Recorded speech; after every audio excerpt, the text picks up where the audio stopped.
Welcome to Wake Up with Patty Catter. Come dive into today's episode, sponsored by the Patriotic Mermaid.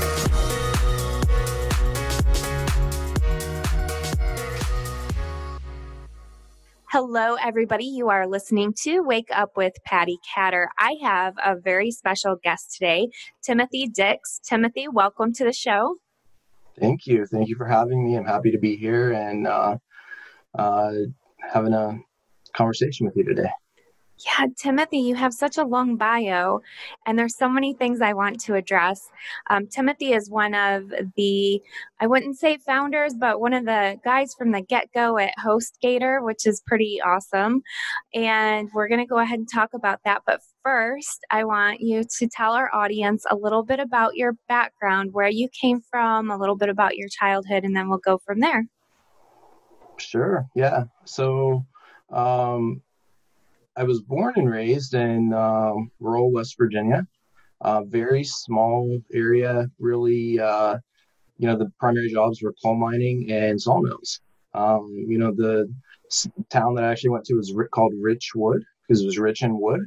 And, our school mascot was the lumberjack, and it was, just a very small mountain rural area that centered around those industries.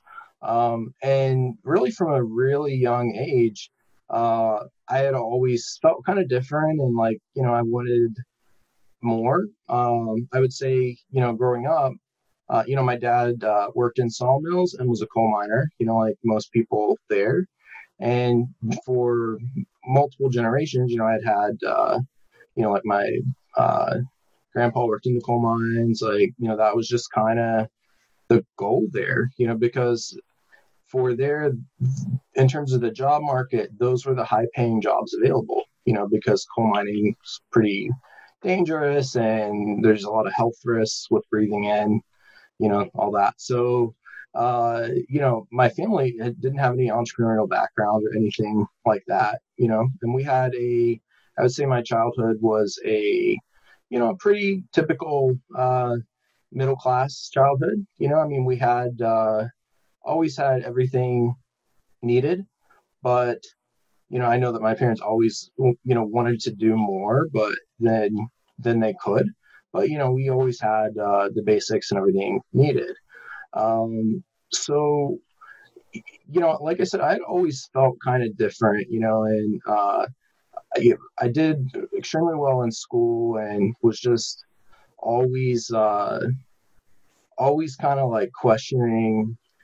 It was interesting because I was like the very well behaved, perfect kid, quote unquote, but I was also in a way like I had all these like rebellious thoughts and like I'm gonna get out of this place sometime, because I know there's more to the world, there's more out there, and I would see places. So from a young age, I always said, I'm going to end up in New York or California or big city. Like, I don't, there's more there. And of course my family, they were being realistic, and so they're just like, well, maybe, but don't get your hopes up, Yeah, that's kind of funny because my parents, they always encouraged me to do things, but they also taught me, they say you have to be very realistic, Yeah.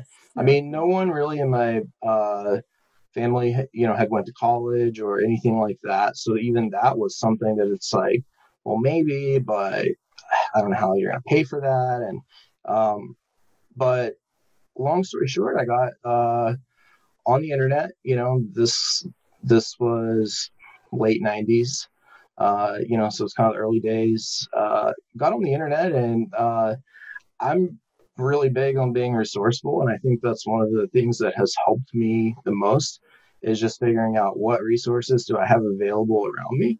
How can I use those and leverage those to do more or to get to the next place and then, reassess and, repeat. So I basically realized that it was fairly easy for me to learn how to make basic websites back then. And, I realized that using the internet, I could learn computer repair, and because I could always look something up. And if I So I started in middle school, actually, my first business. So I was about 13 at the time, doing computer repair in town. And I always thought, if I can't fix this person's computer problem, then I just won't charge them for it. So, I think some people think that you have to kind of know everything and, be so far ahead, but you really just have to take it one step at a time. And, no one in any business, even some of the most successful, has everything figured out all the time. And so, I just started putting up flyers, like the grocery store and, word of mouth and put little display ads in the newspaper and, all that, and became known for it locally. There was really no competition for that. And then that kind of like naturally evolved into website creation. So I would create websites, but I realized that there weren't a lot of businesses locally that wanted a website at the time. So I realized that there was a lot of power in selling on the internet, and this was before PayPal even existed. It was kind of a new thing. So I started making websites, and I don't think a lot of the clients knew my age, but it didn't matter, like they were, some of them would pay, a couple $1,000s for a website, and all of these checks and money orders and things started just showing up. And my parents were just like, "What are you doing? What are you doing on the computer? Drugs? Where is this money coming from? Are you doing something illegal? You're not selling drugs? What are you doing?"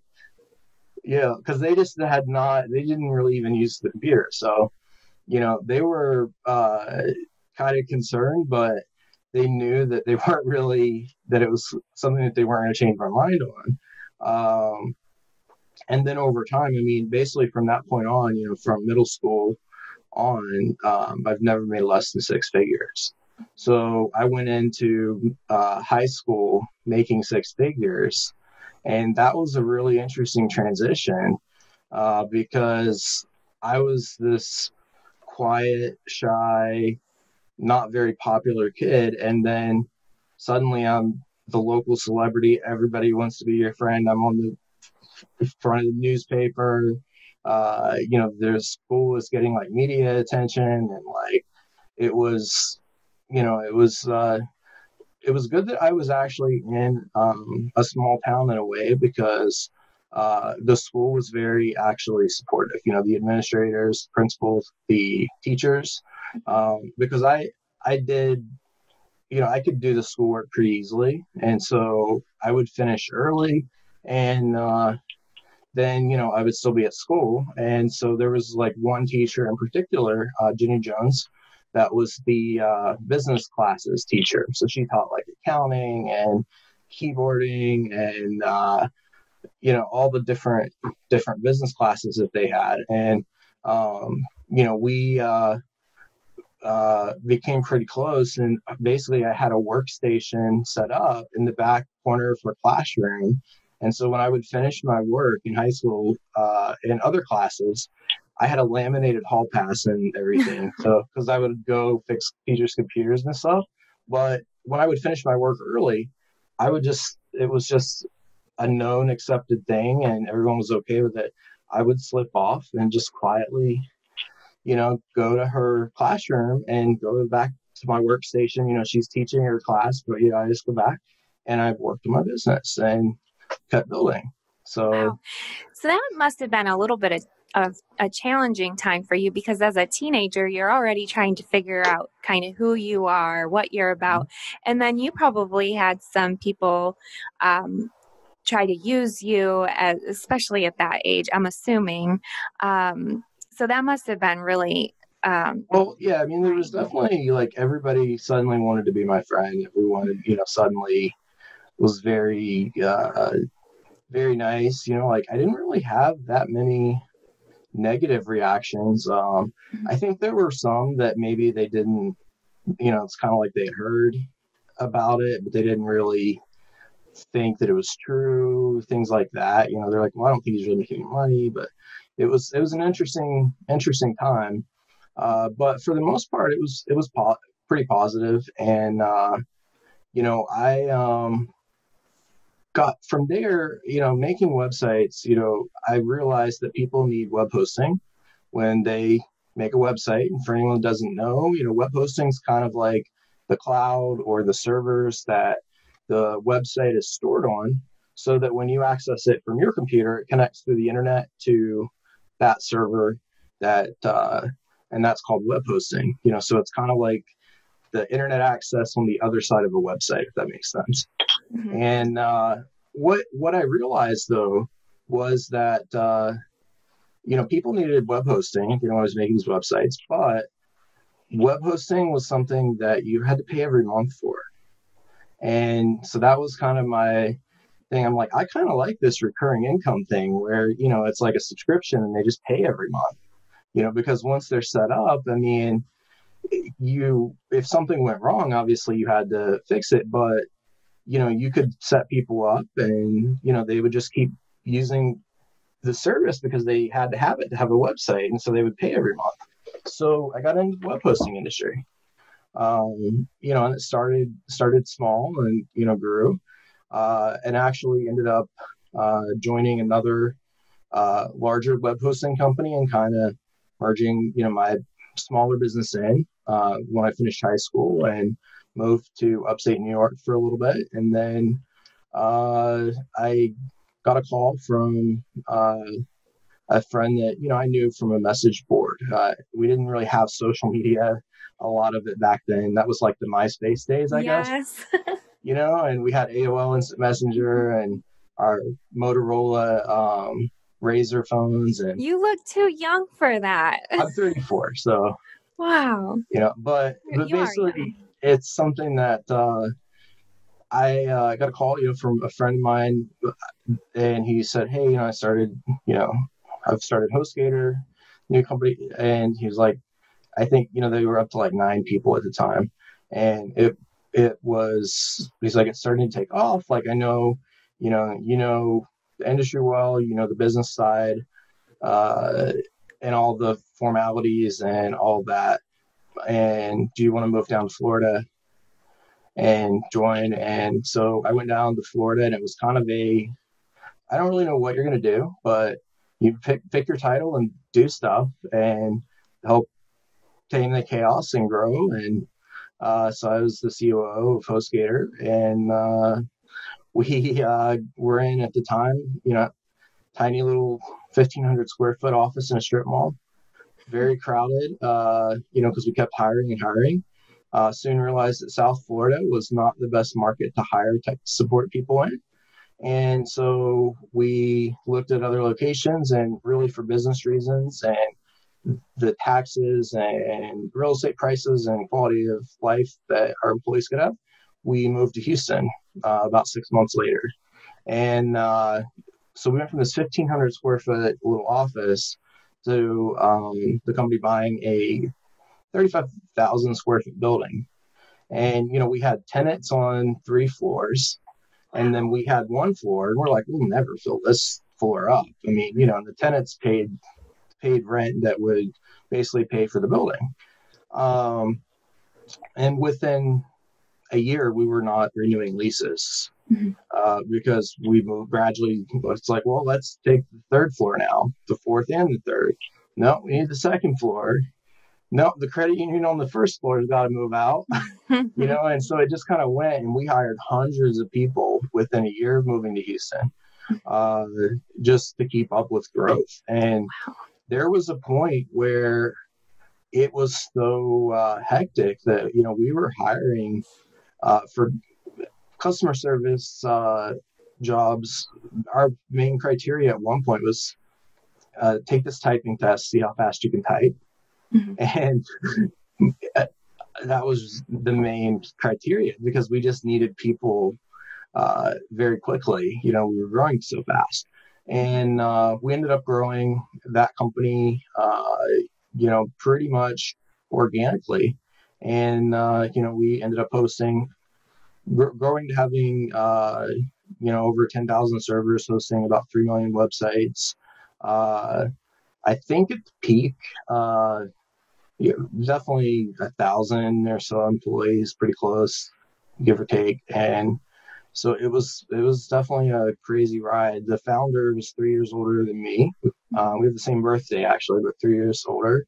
And so, I was kind of one of there were two of us that were kind of like his right hands for dealing with anything that came up. And, so it eventually evolved into more like, uh, dealing with like M&A and all that, because we had, we didn't have any outside investors or capital or anything like that. Like it was all just organic growth.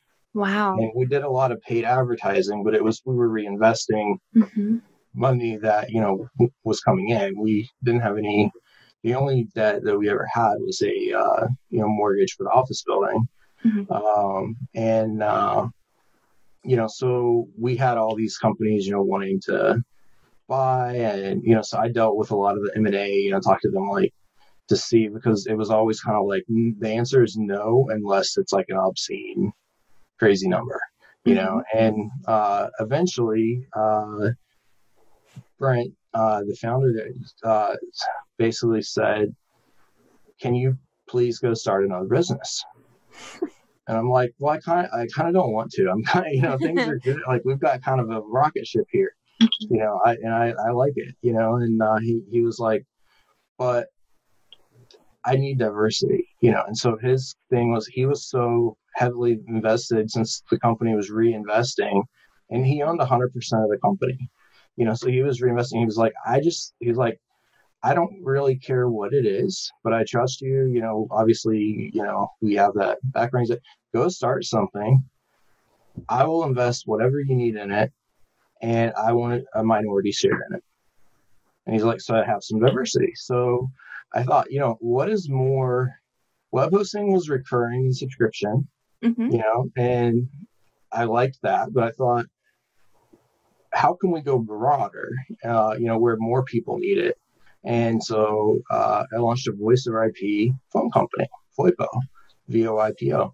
And VoIPO is actually 14 years old now, still own it today. I did buy out his shares, but I still own it. We have about 100,000 residential customers all over the country. Wow, that's and incredible. We do business service. And the cool thing is, some of our customers, when I look at records, it's like they've been a customer for 12 years.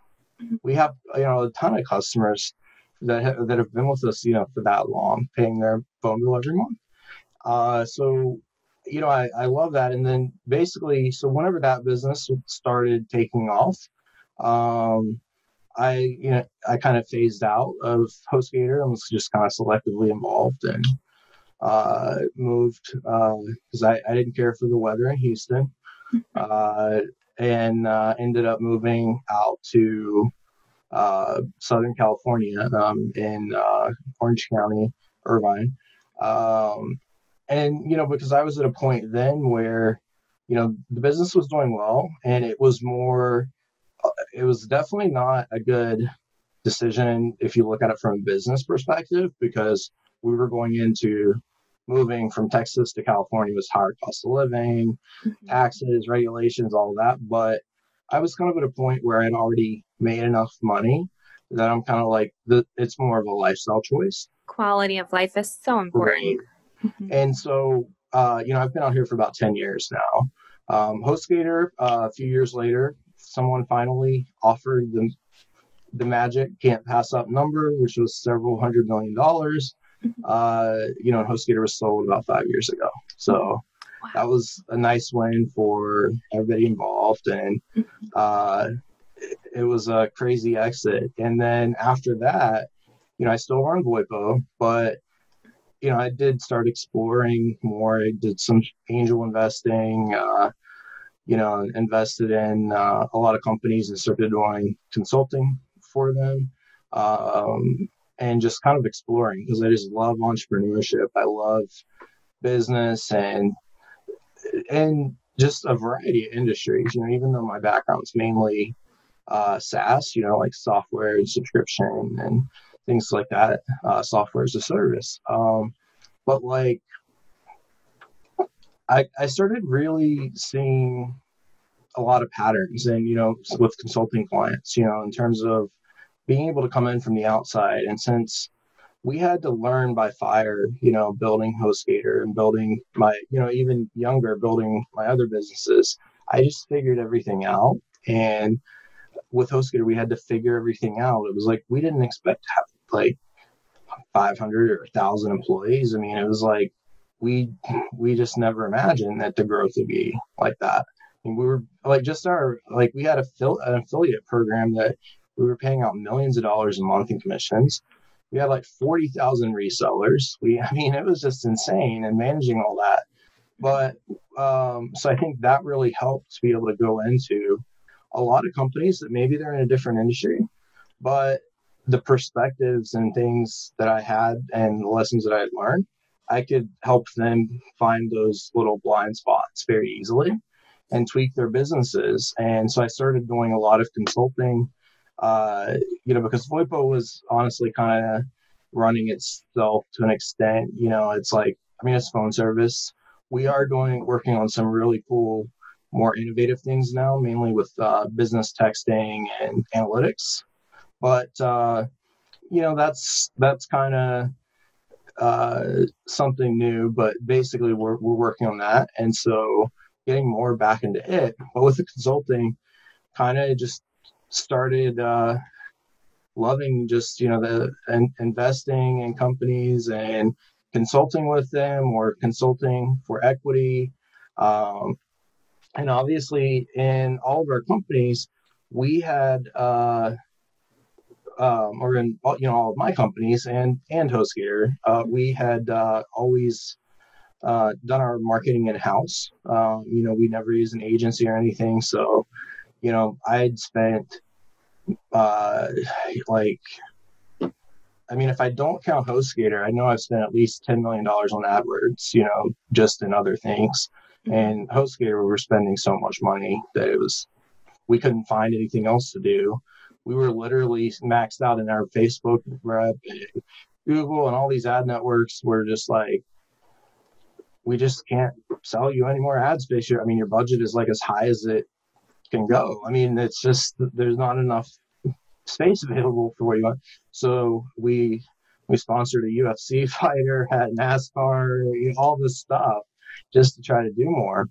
But that really helped a lot. So with the consulting, one of the things that I kept seeing over and over were people that would need help with marketing or want to grow. I really enjoyed that and had always tried to stay ahead of the curve with it for my own businesses. And finally, I got to the point with the consulting where, someone would pay me a lot of money to help them come up with a plan. And then they couldn't fully execute it, because they're like, well, the other agency said they only run Facebook ads, and, you have a combination of things that you want to do. And the company was Profit Layer. That's the name of my consulting company. Mm-hmm. Because Profit Lawyer, right? Profit Layer. A layer. Yeah, because I look at it as like there are different layers that go into any business, and that's, it could be like operations, marketing, all of it, but you need all of those, for things to work.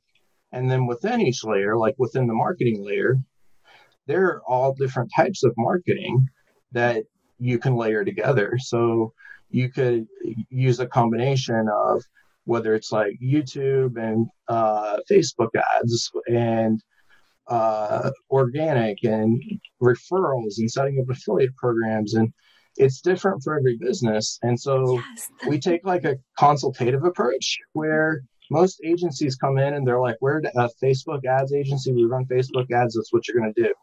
And it's like, okay, that might work, but you miss out on the synergies that you can get by like layering everything together. And you may have, vanity metrics, which are like, like you're getting a lot of likes and, your lead costs might be going down or whatever, but are those people buying anything? And are you actually making money? And could you actually, maybe you should cut your ad budget, and like reinvest in, spend that money on, PR or, any number of things depending on the type of business. So I really look at the whole business and, create like kind of like a custom layered plan with them that could include paid ads, organic media, booking them on podcasts, anything like that. And so I kept running into that. And basically we launched an ads agency as a division within Profit Layer. And I acquired another agency to do that. And so whenever we have paid ads, our paid media agency runs Facebook ads, Google ads, YouTube, programmatic, pretty much any paid platform out there, and manage anywhere. Some clients, the budget might be as little as $5,000 a month, and we have some that are in the hundreds of thousands a month. Mm-hmm. And then there are a few that are like, it's unlimited as long as you're meeting the metrics.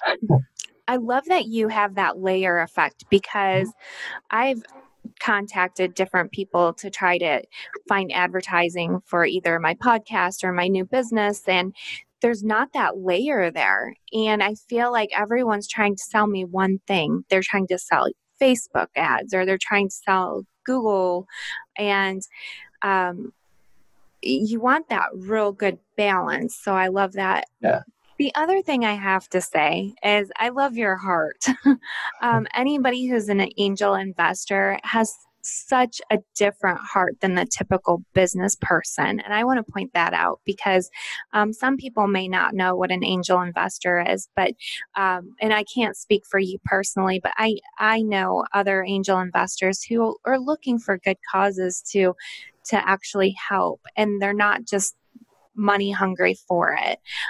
Would you mind just quickly touching on what has intrigued you, or what made you decide to help other people? That's pretty big. It's a big deal, and I want to highlight that. Yeah, I think I figured things out on my own, but I think that I'm able to help people apply a lot of the stuff that I learned and give them capital that, because of the position that I'm in now, maybe a small amount of money to me that I'm willing to risk.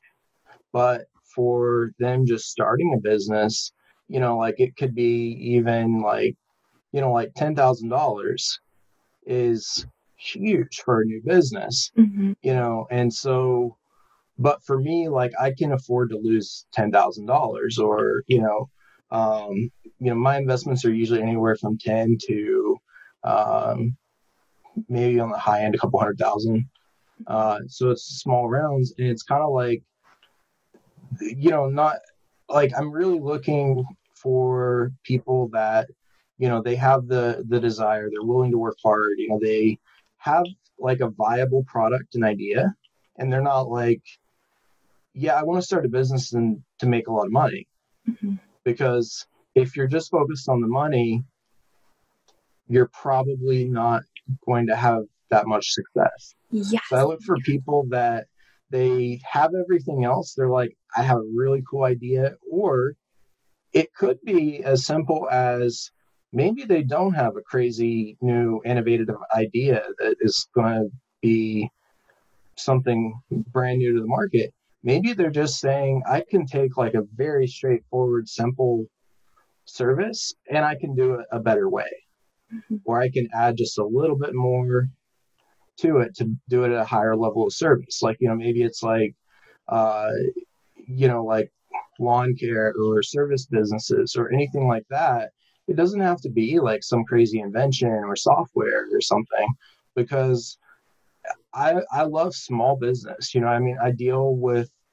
I have some clients that are like large publicly traded companies, but I really love the small businesses, and that's really the heart of the country. Most businesses are small, and it's like, a lot of people are like, well, why would you want to invest in someone that, wants to start a landscaping company or something like that? Like, how much money can you really make? Like, I'm like, but there are like so many people that, if they have that opportunity, and just a little bit of help, and then I can contribute not only money, but sometimes I don't even contribute money. It's just like connections, exposure, experience, or, we plug them into our marketing agency and cover, their ad costs, or in exchange for um, profit sharing or equity in the company. And so I really like those small, boring businesses, and just helping people, because there's so many opportunities out there for people, and the people that are really, passionate about what they're doing, and, they want to do it with excellence. I mean, I just love working with them, and giving them a chance. That says a lot about you. And I think that that's why you've been so successful, because people can sense that when they go to somebody for, to hire somebody. Mm-hmm. And I just have to say it again. I love your heart. It's just amazing. Oh, thank you. I can see, you started out at humble beginnings in Mm-hmm. West Virginia as a coal miner's son. And, for those of you who don't know, you should just Google what a coal miner has to do. It's very, very hard work. And so I just love hearing your story, because you kind of took us through your childhood and how you had that drive to do something more. And now you've done a lot and you're still giving back. And I love that. So yeah, and it's a lot of fun, and that's one of the reasons that I got into doing a lot of consulting, really, is just because, I had joined, a lot of business networking groups and masterminds and all that. And, now, like, usually I have businesses that, usually I'll do like an assessment, where it's like they pay, a fee, and, we just kind of deep dive into everything about their business. And then it's like, hey, I think I can help you, and here are some things that I think I can help you with. Or sometimes it's like, I don't know that I can help you. I don't think I can. Or sometimes it's, I don't think I can, but I know someone you should talk to see if they can, and having, trusted people around, because, it's kind of like the layers, sometimes there's just different things. Like, it's not necessarily the type of marketing that you should do, and the combination of ad networks and media appearances and stuff doesn't necessarily, it's not like a fixed thing. It's individual for every business and service, but it's also individual for the owner of that business and their personality, their interests, what they like to do. Like a good example is, if you have someone, video marketing is huge right now, especially if you have video marketing and you run some like paid ads to the videos. It's like super low cost to do that, because Facebook and Google and, the YouTube and the platforms, they're kind of like right now competing for video market share. So the prices are a little lower. And so promoting content like that is good. But if you prescribe that to like a business that the person is not comfortable in camera, then it's not a good fit, because that person, maybe they like to network with people. So it might mean that the majority of their marketing should be face to face, like local networking groups, or, it's all individual, and it's kind of like you wouldn't go to the doctor and just say, I need X surgery, do it. It's like, that's not how it works. They diagnose, and they check, the symptoms, figure out what's best for you. And then here's your prescription, here are your options. Mm-hmm. Would you like to get this medication or surgery? So I love that you're consultative, Yeah, I love that you're so upfront about it too, because I've had meetings and I just feel like, oh gosh, I just wasted, half an hour of my life having this meeting with someone. If they had just been upfront with me and told me, this is what we offer, these are the different platforms. So I like that. If somebody wanted to hire your company to help with their advertising or marketing, where would they go? What is Yeah. your website? So it's just profitlayer.com.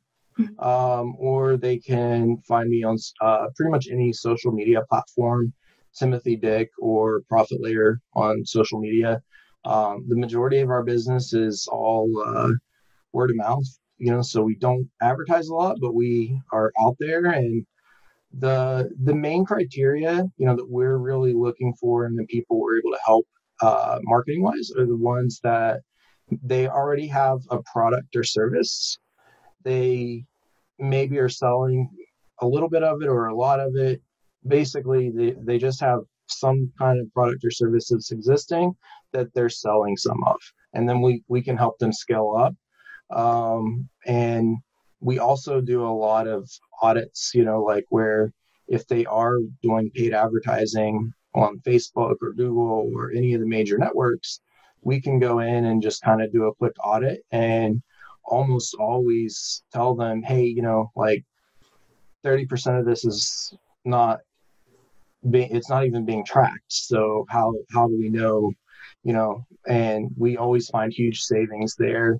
And there's sometimes though that people come through, it's like, you know what, your agency's doing a great job.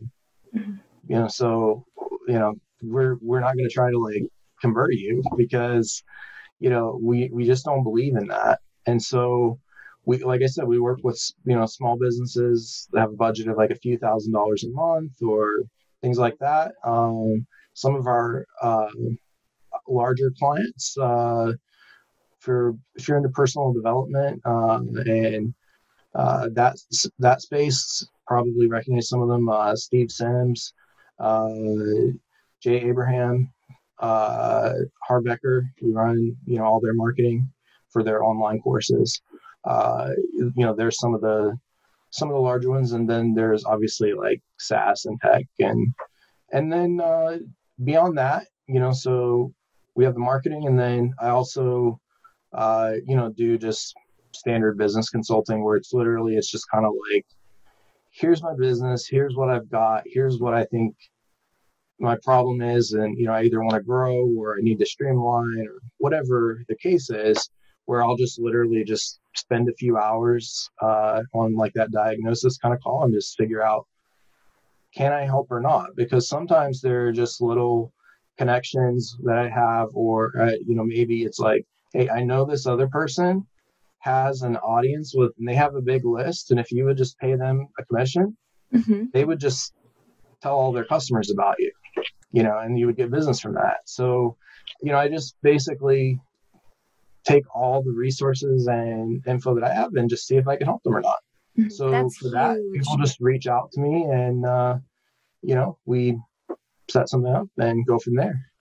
I love what I do. So it's kind of and I love different industries, because we have clients in everything from high tech to venture capital funds to fertility, farm software. We have acupuncture. We've got like such a variety. It's pretty cool because, like I said, it's not about just creating the next Facebook or, the next iPhone or anything crazy. I mean, that can happen, but yeah, would you please do that? yeah, but it's like, at the end of the day, I mean, there is nothing wrong with staying small even. If someone has a small business and they are, they're making a good living for themselves and they like that, I'm not one to say you should grow. It's like, if you don't want to grow and you're comfortable with it, it may make more sense to, stay where you're at, because as you grow, you might add more stress in your life or need to commit more time or different things. So we just look at the whole picture, and, I have a great team of people, that work, within my companies, and we just love to help.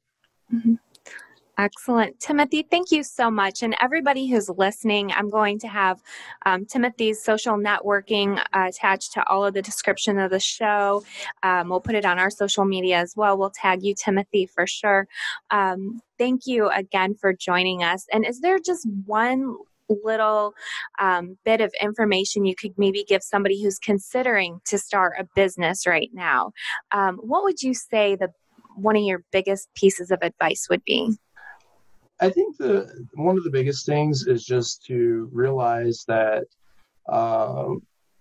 everything is done one step at a time, and so you don't have to have everything figured out when you start. You just kind of have to start somewhere, get one thing done, and then see what happens then, and then add something to that and just keep building like that, because even the largest companies, there's a lot of internal stuff that they don't know what they're going to do, or there's always stuff going on, but just don't compare yourself to others, and also just just really be resourceful, and look at your resources and realize that there is no one way to do stuff. There are many ways, and a lot of times, like, you may have resources already that you could use a little differently than you currently are, that could help you launch or build a business if you just use them that way. So sometimes, and that's where sometimes an outsider can see, like, everybody in town, like, obviously you could open something and everyone would, go there. But it's like people, I think we all tend to just kind of overlook our resources. I agree with that. That's very true. Well, thank you again, Timothy, for being on the show. I'm really happy that you joined us. You had some great information, and I don't even know where to start. Usually I put together an article after the show. I'm going to have a chapter book for this one. It was so great. Well, thank you. Thank you. Yeah, well, it was great being on. Hope everyone got value out of it. I appreciate you having me on, and, let's connect, and, maybe we'll do this again. That would be amazing. Thank you, Timothy. And thank you, everybody, for listening. I hope you all have a wonderful week. Thank you for listening to Wake Up with Patty Catter. Thank you. Thanks for all that you do. Sponsored by the Patriotic Mermaid. We hope you enjoyed today's episode. I love the show, guys. You're awesome. For more information and updates, check out www.pattycatter.com or thepatrioticmermaid.com. Also, make sure to drop us a follow on Instagram at Wake Up with Patty Catter and at The Patriotic Mermaid. Don't forget to subscribe to the show on all major podcast platforms. Until next time, take care.